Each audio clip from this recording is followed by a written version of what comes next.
একটা তেল টেল এনে দি কুসুম, চুল যে সব উঠে গেল।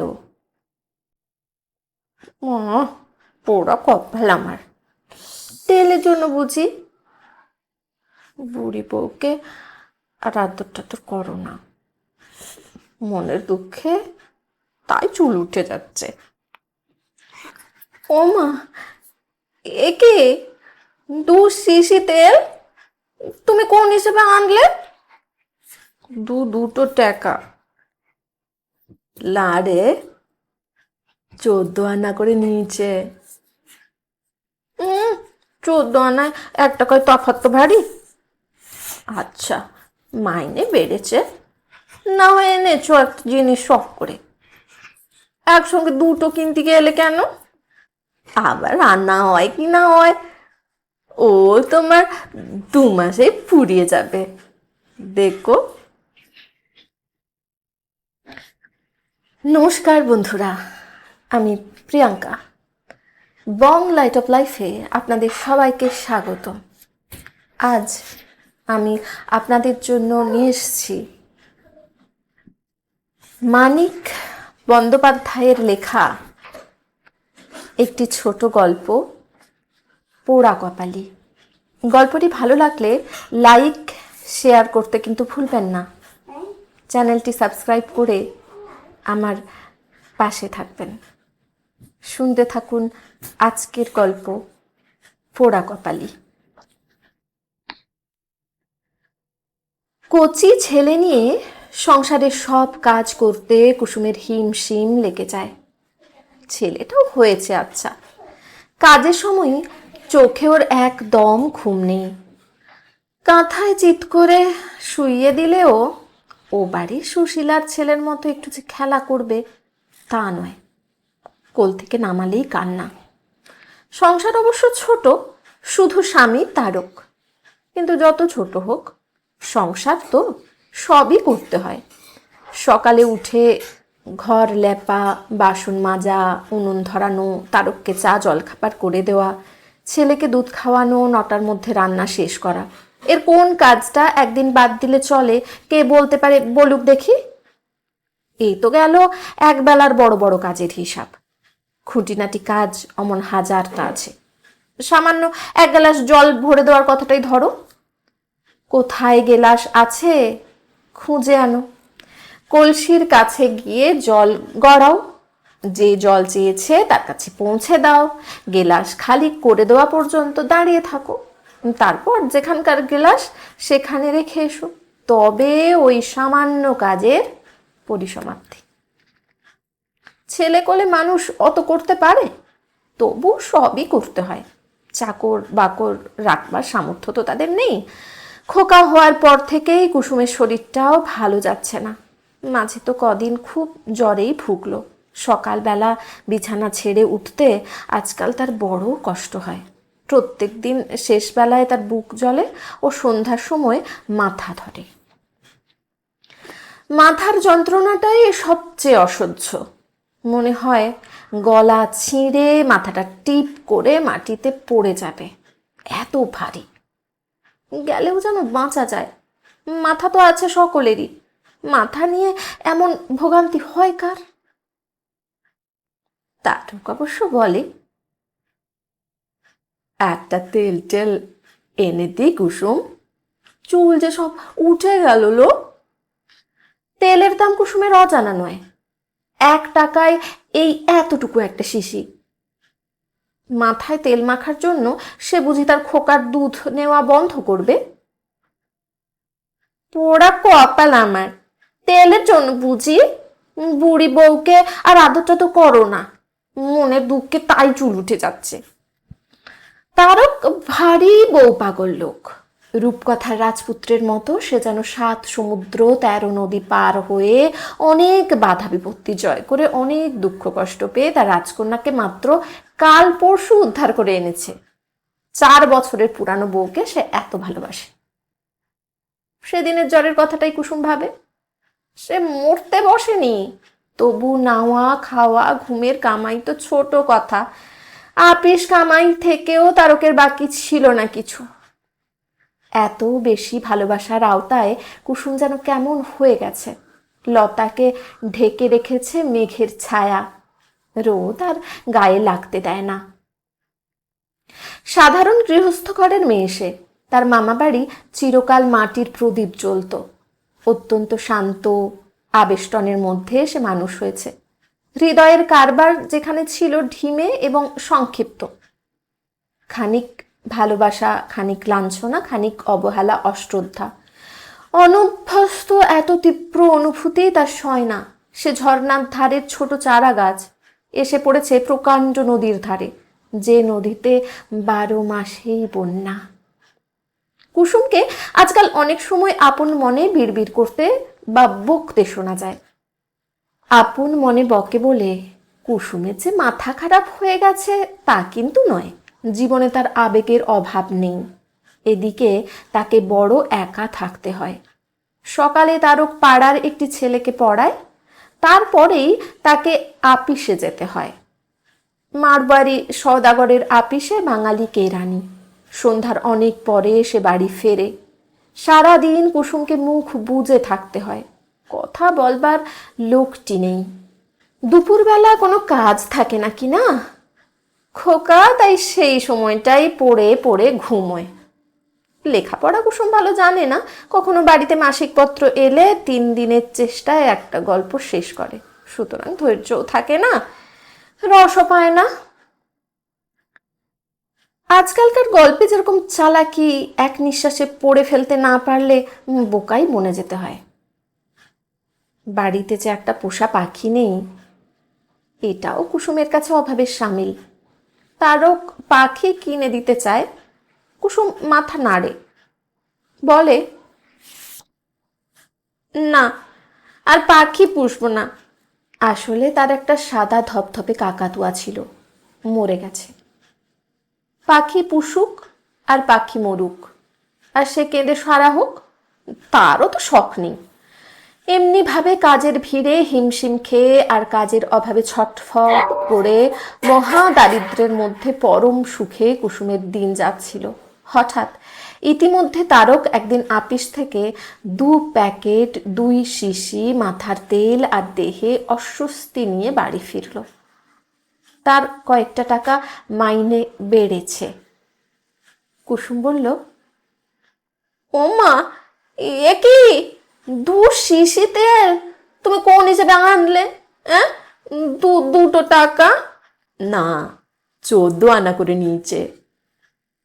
14 আনা আর 1 টাকায় তফাৎ তো বাড়ি। আচ্ছা, মাইনে বেড়েছে, না এনেছো। একটা জিনিস শখ করে একসঙ্গে 2টো কিনতে গেলে কেন? আবার আনা হয় কি না হয়, ও তোমার 2 মাসেই ফুরিয়ে যাবে, দেখো। 2 মাসে 2 শিশি তেল মাখে? কত বড় লোক!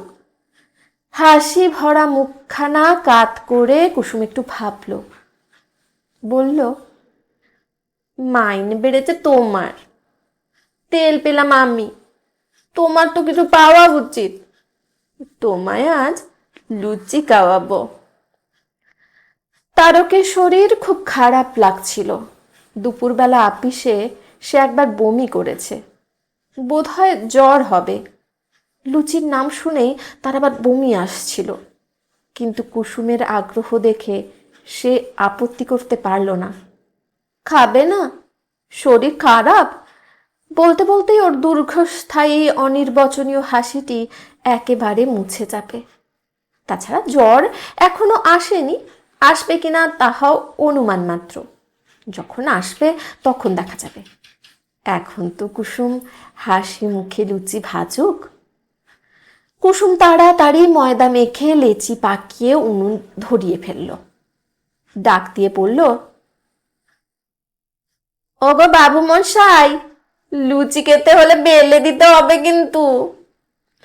তারক দাওয়ায় তামাক টানতে ছিল, হুঁকোটা দেওয়ালে ঠেস দিয়ে রাখতে গিয়ে গড়িয়ে পড়ে গেল। খোলা বাতাসের সংস্পর্শে ছাইয়ের আবরণ সরে গিয়ে টিকাগুলি জলজল করতে লাগলো। ছেঁড়া চটি দিয়ে ঘষে তারক টিকাগুলো গুঁড়ো করে দিল। অনেকগুলো আগুনের কণা উড়ে উঠানের অপর পার্শ্বে গিয়ে পড়ল। তারকের ধুতিতেও কয়েকটা ছোট ছোট কালো ছিদ্র হয়ে গেল। হুঁকাটা সোজা করে রেখে বিরক্ত তারক আপন মনে বলল, কি তেজ ওইটুকু আগুনে। এদিকে রান্নাঘরে কুসুম ব্যস্ত হয়ে উঠেছে। কই গো, এলে? লুচি তোমায় বেলতে হবে না বাপু, এখানে এসে শুধু বসো, দুটো কথাবার্তা কই। রান্নাঘরে গিয়ে তারক বলল, আমি লুচি বেলতে জানি, যা বেলবো? আমি বরঞ্চ ভাজতে পারি। তোমার কিচ্ছু পেটে কাজ নেই, বসে বসে তুমি শুধু বক বক করো তো দেখি। বাবা, সারা দিন মানুষের গালার আওয়াজ শুনতে পাই না। না, দাও আমি বাজি।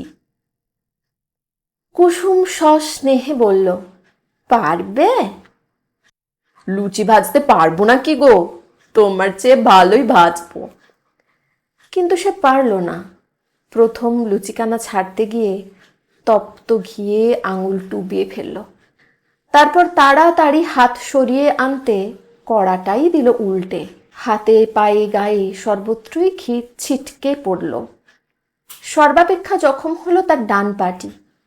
দেখতে দেখতে সমস্ত পায়ের পাতা জুড়ে এক প্রকাণ্ড ফোসকা পড়ে গেল। দেখলে ভয় করে। তারকের ফোসকাগুলো আর সারল না, কারণ সেই রাত্রেই তার খুব জ্বর হলো। ডাক্তারি ভাষায় যে জ্বরকে ম্যালিগনেন্ট বলে, এবং ফোসকা সারবার ঢের আগে সে গেল মরে। শেষ রাত্রে সে মারা গেল। লোকজন জুটিয়ে খাটুলি ইত্যাদি এনে তাকে শ্মশানে নিয়ে যেতে যেতে পরদিন বেলা 11টা বেজে গেল। সেদিন দারুণ তুরচোক করেছে। সকাল থেকে ঝড় বৃষ্টির কামাই ছিল না। একটা মানুষকে ভালো করে পুড়াতে যত কাঠ দরকার তত কাঠ সংগ্রহ করা গেল। চিতায় শোয়ানোর পর তারকের শরীরের কিছু কিছু অনাবৃত রয়ে গেল। মুখাগ্নি করল কুসুম। চিতার খুব কাছে সে দাঁড়িয়েছিল। চিতা ভালো করে জ্বলে উঠলে যতটুকু সরে গেল, আগুনের তাঁত সহ্য হয় ততটুকুই সে সরে গেল।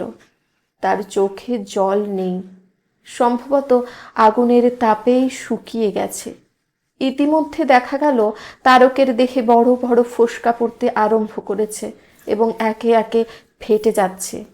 এসব ফোসকায় জল নেই, শুধু আছে বাষ্প আর বাতাস। কুসুমের মাথার মধ্যে পৃথিবী পাক খাচ্ছিল। চিতাটা হাতের নাগালে সূর্য। মূর্ছিতা হয়ে পড়ে যাওয়ার ঠিক আগে কুসুমের মনে হচ্ছিল তারকের গায়ের ফোসকাগুলো ফোসকা নয়, লুচি। মাসখানেক পরে একদিন রাত্রিবেলা কুসুম মামা বাড়িতেই রান্নাঘরে রাঁধতে ছিল। ডাল আর তরকারি রেঁধে সে ভাত চাপাচ্ছে। ভাত চাপানোর আগে মামি তাকে লুচি ভাজতে বলেছিলেন। মামার শরীর ভালো নয়, ভাত খাবেন না। কুসুম লুচি ভাজতে রাজি হয়নি। ভয়ে বিবর্ণ হয়ে বলেছিল,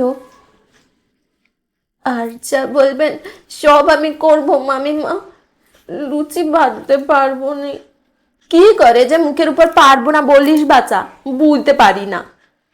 একে ওর সর্দি, এ বাদলাতে বাতকে যদি অসুখ করে, বাঁচতে না পারিস ময়দাটা তো মাখতে পারবি না, তাও পারবি না।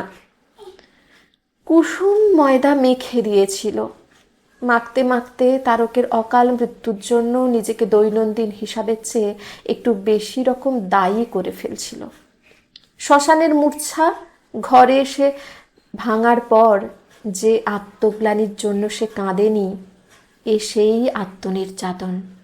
স্বামীকে দিয়ে সিঁদুর আনাতে নেই, এটা কুসুম জানতো। আজকাল তার ধারণা হয়েছে বৃহস্পতিবারের বারবেলায় স্বামী মাথার তেল এনে দিলেও অমঙ্গল হয়। এ বিষয়ে কুসুমের যুক্তিও আছে। সিঁদুর পরে সধবা, তেলও সধবাই মাখে। দেবতার প্রসাদে তেল সিঁদুরই সধবার সবচেয়ে কাম্য। গরম কিয়ে গা পুড়ে না গেলে তারকের যে অত জ্বর হতো না, এতে কুসুমের লেশ মাত্র সন্দেহ নেই। ম্যালেরিয়া ওরকম হয়, সে নিজে কত ম্যালেরিয়ায় ভুগেছে। ম্যালেরিয়ায় মানুষ 3 দিনে মারা যায়। তারপর তারকের ভালো মতো চিকিৎসাও হয়নি। কোথা দিয়ে কি হয়ে গেল, চিকিৎসার সময়ও যেন পাওয়া গেল না। পোস্ট অফিসের টাকা জমানো রইল, গায়ের গয়না বাঁধা পড়ল না। বড় বড় ডাক্তাররা তারককে দেখার সময়টা অবসর পেলেন না। একটু নিরীহ দুর্বল প্রতিবাদ করেই সে হলো বিধবা। উনুনটা চমৎকার জ্বলছে। রান্নাঘরের এক কোণে জমা করে রাখার দরুন এই বাদলেও কাঠগুলো শুকনো খটখটে হয়ে আছে। পিঁড়িতে উবু হয়ে বসে কুসুম মহাবিষ্টের মতো আগুনের দিকে চেয়ে রইল। কি রং আগুনের! কুসুম কতকাল দুবেলা উনুন জ্বালিয়েছে, রান্না করেছে। এমন স্থূল অগ্নিশিখায় এমন গাঢ় রঙের আবির্ভাব সে কখনো দেখেনি। তারকের চিতায়ও না। ওদিকে মামি লুচি ভাজতেছিলেন। ঘিয়ের গন্ধে কুসুমের কষ্ট হতে লাগলো। আগুনের অভূতপূর্ব রূপ সম্বন্ধে সম্পূর্ণ সচেতন থেকেও ঘিয়ের গন্ধে সর্বাঙ্গে যে অস্বস্তিকর অনুভূতি হচ্ছিল তা সে উপলব্ধি করতে লাগলো। হঠাৎ রোমাঞ্চ হয়ে তার হাড়ের ভিতর পর্যন্ত শিরশির করে উঠল। কুসুম খুব রোগা হয়ে গেছে। দেহে মনে সুস্থ থাকার পক্ষে তার কতকগুলি গুরুতর অসুবিধা উপস্থিত হয়েছে। কয়েক মাসের মধ্যে পৃথিবী তার কাছে আর একটা মানুষ আদায় করবে। বৈধব্য জীবনটা এ অবস্থায় উপযোগী নয়। রাত্রে তার ভালো ঘুম হয় না। শোক, অন্ধকার, ঘুমন্ত খোকা আর খানিকটা পাকলামি আজকাল কুসুমের রাত্রির সম্পদ। শোক তাকে থেকে থেকে কাঁদায়, অন্ধকার তাকে ভয় দেখায়, খোকা তাকে বিরক্ত করে, আর পাগলামি তাকে জাগিয়ে রাখে। তার পাগলামি এরকম, সে মনে করে তারকের সঙ্গে গল্প করে সে যত রাত জাগতো এখন তারকের জন্য শোক করে তার চেয়ে ঢের বেশি রাত জাগা উচিত। ঘুম আসলেও সে তাই ঘুমোয় না। ঘুমকে ঠেকানো তার পক্ষে কঠিন নয়। তারকের সোনা রং কেমন করে পুড়ে কালো হয়ে ফোসকা পড়েছিল সেই দৃশ্যটা কল্পনা করলেই হলো। ঘুমের আর চিহ্ন মাত্র থাকে না। মামির বড় মেয়ে বটি নিতে এসে বলল, কত কাঠ গুঁজেছিস কুসুম? একদিনে সব পুড়িয়ে শেষ করবি নাকি? আন মানে গুঁজে ফেলেছি দিদি। কুসুম 3-4খানা কাঠ টেনে বের করে দিল। বের করে জল ছিটিয়ে নিভিয়ে উনানের পাশে রাখলো। ধোঁয়ায় তার চোখ কটকট করে জ্বলে পড়তে লাগলো। জ্বলন্ত কাঠ ভালো করে না নিভালে যেমন ধোঁয়া হয় তেমনি একটা বিশ্রী শ্মশান আশ্রয় গন্ধ ছাড়ে। ধোঁয়ার ছলনায় নয়, প্রকাশ্যে এবং গোপনে কুসুম আজকাল খুব কাঁদে। তার চোখের জল জমিয়ে রাখলে একটা বাটি ভর্তি হয়ে যেত। মুছে মুছে চোখ শুকনো হলে কুসুম চেয়ে দেখল ভারী একটা বিপদের সূত্রপাত হয়েছে। উনুনের পাশে 1-8টি পাটকাঠি বেড়ায় ঠেস দিয়ে রাখা হয়েছিল। ইতিমধ্যে কখন নেভানো কাঠগুলোর একটা আপনা আপনি জ্বলে উঠে তাতে আগুন ধরিয়ে দিয়েছে। কয়েক মিনিটের মধ্যে এ আগুন বেড়ায় লাগবে এবং দেখতে দেখতে খড়ের চাল জ্বলে উঠবে।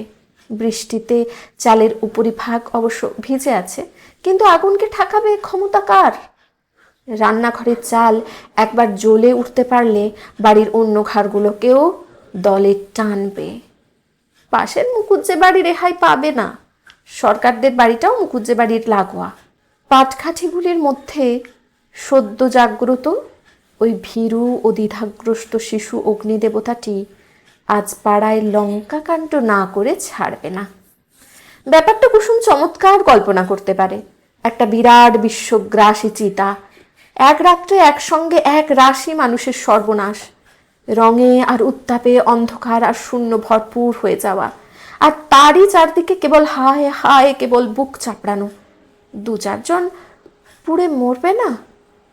তীব্র তীক্ষ্ণ দৃষ্টি মেলে কুসুম হিংস্র সাপের মতো অগ্নিশিখার হেলে দুলে বেড়ে কমে শ্লথ সন্তর্পণ অগ্রগতি চেয়ে দেখতে লাগলো। ধীরে ধীরে আকার বাড়ছে, হেলানো সুদীর্ঘ সমিধ বয়ে ধীর অনিবার্য বেগে উপরে উঠছে। ঘরে আজ নিশ্চয় আগুন লাগবে।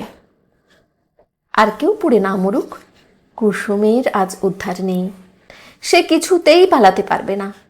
পিঁড়ির সঙ্গে মাটির সঙ্গে সে একেবারে এঁটে গেছে। তার সর্বাঙ্গে যেন পক্ষাঘাত হয়েছে, সে অবসন্ন। উঠবার, নড়বার, টেনে পাটকাঠিগুলো সরিয়ে আনবার শক্তিও যেন তার নেই। সে পালাবে কেমন করে? কুসুম স্পষ্ট দেখতে পেল খড়ের জ্বলন্ত চালের নিচে চাপা পড়ে সে ছটফট করছে। তার গায়ের চামড়া কয়লার মতো কালো হয়ে যাচ্ছে, আর সর্বাঙ্গে পড়ছে বড় বড় ফোসকা। কাল্পনিক মৃত্যুর বিভৎসতার আতঙ্কে কুসুম এক প্রকার উৎকট আনন্দ উপভোগ করতে লাগলো। তার আর কিছু মাত্র সংশয় রইল না যে একবার হাত বাড়ালেই যে বিপদ আটকানো যায়, সে বিপদের সামনে সে যে হাত গুটিয়ে বসে আছে সে বিধান ঈশ্বরের। ঈশ্বর তার হাত বাড়ানোর শক্তি হরণ করেছেন। সে সতী কি না? বিলম্বিত সহমরণকেও নিজেও তাই ঠেকাতে পারছে না। নিজে সে এই আয়োজন করতে পারতো না। তার আত্মহত্যার মধ্যে শুধু আত্মহত্যার পাপ নয়, নরহত্যার পাপও আছে। কিন্তু ঘরে আগুন লেগে পুড়ে মরাতে আর তার হাত কি? সেজন্য তাকে নরকে যেতে হবে না, কারো কাছে কোনো কৈফিয়ত দিতে হবে না। হাসতে হাসতে সে স্বর্গে তারকের কাছে চলে যাবে। 35 দিনের বেশি সে যে বিধবা হয়ে থাকলো না, এর গৌরবে মুগ্ধ হয়ে লোকে ধন্য ধন্য করবে। খোকার কথা কুসুম ভেবেছে। মামির ছোট ছেলেটি আর নাতি নাতনির সঙ্গে সে শুয়ে আছে, তার সঙ্গে ওকেও সকলে সরিয়ে নেবে। কোলের ছেলে তার মরবে না। কষ্ট অবশ্য সে অনেক পাবে, কিন্তু তা বিধাতার ইচ্ছা, কুসুমের ওতে হাত নেই। মার মরণের ব্যবস্থা আর যিনি করলেন, মার ছেলের বাঁচার ব্যবস্থাও তিনিই করবেন। কুসুমের মাথায় যত চুল তত কাল ধরে করবেন। এতক্ষণে আগুন আঁটি বাঁধা পাঁকাটির মাঝামাঝি পৌঁছেছে এবং বেশ জোরেই জ্বলছে। এখানটা ভালো করে পুড়ে যেতেই পাঁকাটিগুলো ভেঙে নিচে পড়ে গেল। ঘরে যে আগুন আজ লাগবেই তার আর তেমন নিশ্চয়তা রইল না। পুড়তে পুড়তে একসময় আগুন নিভে গেল। অবশিষ্ট থাকলো খানিকটা ছাই, কিছু জ্বলন্ত কয়লা আর কয়েক টুকরো পাঁকাটি। কুসুমের মনে হলো সে খুব কষ্ট পেয়েছে, ভারী হতাশ হয়েছে। রান্নার খুন্তিটা দিয়ে সে তার স্থূল আকাঙ্ক্ষার দগ্ধাবশেষগুলো নাড়তে লাগলো। ছাইয়ের ভেতর থেকে বের হয়ে পড়ল আধপোড়া একটা তেলাপোকা। গল্পটি ভালো লাগলে চ্যানেলটি সাবস্ক্রাইব করে আমার পাশে থাকতে কিন্তু ভুলবেন না। ভালো থাকুন, সুস্থ থাকুন, ভালো ভালো গল্প শুনতে থাকুন। আবার দেখা হবে পরবর্তী কোনো গল্পের সাথে।